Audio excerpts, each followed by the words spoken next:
Everyone, welcome back to my channel. कैसे हैं आप लोग। तो सबसे पहले मैं बता दूं कि मैं कोई मोटिवेशनल स्पीकर नहीं हूं। अपने लाइफ की गलतियों से और एक्सपीरियंस से जो सीखा है वही आपके साथ शेयर कर रही हूं। तो इसमें सबसे पहली बात यह है जो आप लोग भी मानेंगे कि होम मेकर होने के नाते हम लोग सब घर का जो है ना सभी लोगों का पूरा ख्याल रखते हैं। बच्चों को अगर स्कूल जाना है तो उसे बहुत ही अच्छे से तैयार करके भेजते हैं, लेकिन अपने बारे में पता नहीं ये क्यों भूल जाते हैं।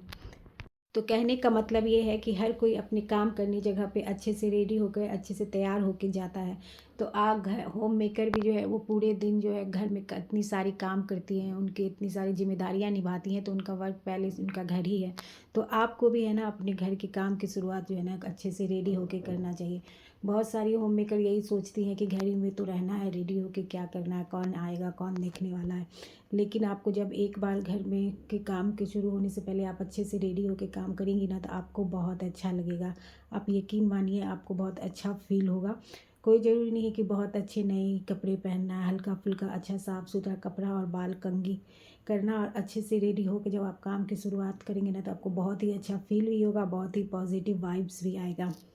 पूरे दिन इतने सारे काम करते हैं, इतने सारी ड्यूटी आप अच्छे से निभाते हैं, तो आप भी जो है ना अपने घर के काम की शुरुआत अच्छे से तैयार होकर वेल ड्रेस होकर करिए। और मैं यकीन से कहती हूँ आपको बहुत अच्छा लगेगा। दूसरा इम्पॉर्टेंट टॉपिक है, ज़्यादातर होम मेकर है ना अपने हेल्थ का ध्यान नहीं रखती और बहुत सारी गलतियाँ करती हैं। सुबह चाय पी लिया, शाम चाय पी लिया और पूरा दिन ये चाय चाय ही चलता रहता है।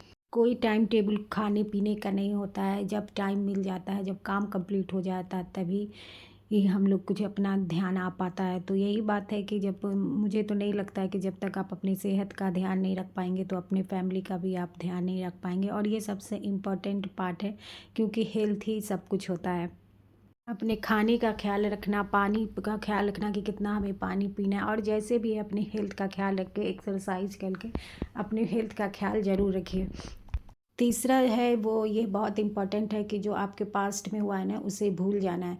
ये नहीं हो सकता कि आपके दिमाग से पूरी तरह से निकल जाएगा, लेकिन भूलने की कोशिश करना है। कोई बहुत बड़ा हादसा हुआ है या जैसा बहुत बड़ी बात हो गई है तो उसे भूलना आसान नहीं होता, लेकिन हम कोशिश कर सकते हैं। वो कहते हैं ना, कोशिश करने से हो जाता है। अगर आपके साथ कुछ हुआ है, हर किसी के साथ कुछ न कुछ पास्ट में हादसा होता ही है, तो उसे भूलने की कोशिश करनी चाहिए। अगर आप अपने पास्ट में ही उलझे रहेंगे ना तो आप अपने प्रेजेंट को भी खराब कर लेंगे। दूसरी इसी से रिलेटेड ये बात है कि जो हमारा फ्यूचर आने वाला है उसकी हम इतनी सारी प्लानिंग कर लेते हैं, इतनी सारी बात बैठा के दिमाग में रखते हैं, क्योंकि कभी कभी उसी के ही चिंता में हम रहते हैं। तो देखिए, फ्यूचर और पास्ट दोनों ही आपके हाथ में नहीं है। पास्ट है वो जो जा चुका है वो जा चुका है, और फ्यूचर जो है वो आने वाला है, उसका आपको कोई आइडिया नहीं कि क्या होने वाला है। प्लीज़ अपने प्रेजेंट को अच्छे से जिए, उसे अच्छा बनाएं। अगर आज आप प्रेजेंट आपका आज अच्छा होगा तो फ्यूचर भी अपने आप ही अच्छा हो जाएगा। चौथी बात है कि अपने आप को स्ट्रांग बनाना। तो आपने फील किया होगा कि जो इंसान जितना इमोशनल वीक होता है वो उतना ही दुखी रहता है, उतना ही परेशान रहता है। तो कहीं जाने की ज़रूरत नहीं। आपने खुद ही देखा होगा अपनी फैमिली में, जो इंसान जितना ज़्यादा स्ट्रांग होगा, दूसरों से उम्मीद कम रखेगा, वो उतना ही ज़्यादा खुश होता है। और जो इंसान जितना इमोशनली वीक है वो उतना ही दुखी हो जाता है छोटी छोटी बातों पे भी। ऐसे ही इंसानों में से मैं हूँ। पहले मैं बहुत छोटी छोटी बातों का जो ना फ़र्क पड़ता था, लेकिन अब धीरे धीरे है ना ये सब अब कम हो गया है। अगला है निगेटिव लोगों से दूर रहें। देखिए, जो इंसान जितना निगेटिव होगा ना उतना उससे आपको सिर्फ निगेटिव बातें ही मिलेंगी, आपके माइंड पे है ना बुरा असर डालेंगी, और कभी भी आप खुश नहीं रह सकते ऐसे लोगों के बीच रहकर। तो निगेटिव लोगों के बातों में आके आप अपने फैमिली मेम्बर से लड़ाई ना करें, उसे पूरी तरह से है ना इग्नोर करें। लास्ट पॉइंट और सबसे ज़रूरी पॉइंट, खुद खुद को है ना हर हाल में खुश रखिए। जितना हम खुश रहने के लिए दूसरे पे उम्मीद करेंगे ना, हम उतना ही ज़्यादा दुखी होंगे। तो आप ये जो खुशियों की चाबी है या रिमोट जो कहते हैं वो है ना, वो उसे अपने हाथों में रखिए। दूसरों के हिसाब से अगर आप चलेंगे तो आप कभी खुश नहीं रह पाएंगे। यहाँ कोई भी आपको खुश करने नहीं आएगा, आपको खुद ही अपने खुश रहना है। कोई आपको खुश करने के लिए एफर्ट डाल रहा है तो ये बहुत अच्छी बात है, लेकिन अगर ऐसा नहीं है तो फिर अपनी खुशियाँ आप खुद में ढूंढिए। अपनी खुशियों की वजह आप खुद बनिए, खुद में ही खुश रहिए। तो ये कुछ बातें थी जिसको अपना के है ना हम खुश और टेंशन फ्री रह सकते हैं।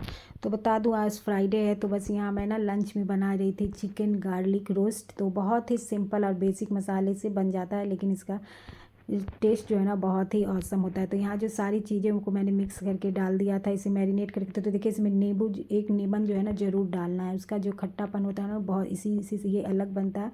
और सूखे मसाला जो मैंने ये डाला है उसे दरदरा पीसना है, और लहसुन को भी इसमें जो है ना दरदरा ही रहने देना है। तो बस चिकन जब हमारा कुक हो जाए तो हमें इसे मसाला डाल के इसे बस अच्छी तरह से रोस्ट करना लेना है।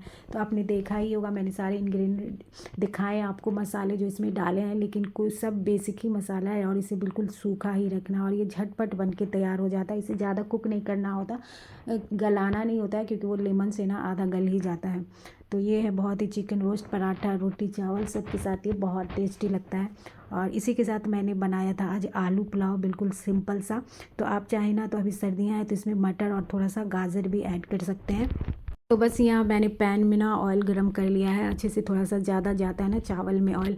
और यहाँ कुछ गरम मसाला और ज़ीरा को मैंने फ्राई कर लिया, और एक बड़े साइज़ का प्याज था, और इसमें 6 जो है ना हरी मिर्ची। तो बस इसमें हरी मिर्ची आप ज़्यादा डालना चाहें तो डाल सकते हैं, और इसे बस हमें थोड़ा सा ही फ्राई करना है। तो देखिए इसमें कोई हल्दी वगैरह धनिया पाउडर वगैरह नहीं जाएगा, ये बिल्कुल हल्का फुल्का सा बनता है पुलाव टाइप का। तो थोड़ा सा मैंने आधा चम्मच के लगभग अदरक लहसुन का पेस्ट डाल दिया, और उसे भी आधा मिनट तक हमें फ्राई करना है। एक बड़े साइज़ का टमाटर ऐड कर दिया है, और यहाँ मैंने ना 2 बड़े साइज़ का आलू काट लिया था, और उसे भी हमें यहाँ पे अच्छे से फ्राई करना है। सॉल्ट डाल दिया है 1 टीस्पून। तो देखिए यहाँ पे है ना 1-2 टीस्पून भर के मैंने दही भी डाला है, और थोड़ा सा इसे स्पाइसेस बनाने के लिए मैंने बस थोड़ा सा ही ना लाल मिर्च पाउडर ऐड कर दिया है। और दही इसमें ज़रूर डालिएगा, इससे इसका टेस्ट बहुत अच्छा होता है। और अपनी क्वांटिटी के मैं थोड़ा सा बना रही हूँ, तो बस मैंने 2 ही चम्मच दही डाला है। और दही डाल के ना इसमें आलू को कम से कम आधा हम कुक कर लेंगे, यानी कि 10 मिनट इसे हम पका लेंगे, ताकि चावल तो हमारा तुरंत पक जाता है तो आलू फिर कच्चा रह जाएगा। तो यहाँ पे हमें आलू को पका लेना है। और ये 2 कप चावल था, तो मैंने इसमें 3.5 गिलास पानी डाल दिया है, सॉल्ट डाल दिया है। और ये देखिए बिल्कुल बहुत अच्छा सा ये टेस्टी सा चावल आलू चावल पुलाव बन के तैयार हो गया है। आप इसे रायता के साथ सलाद के साथ भी खा सकते हैं। तो बस ये हमारा तैयार हो चुका है लंच।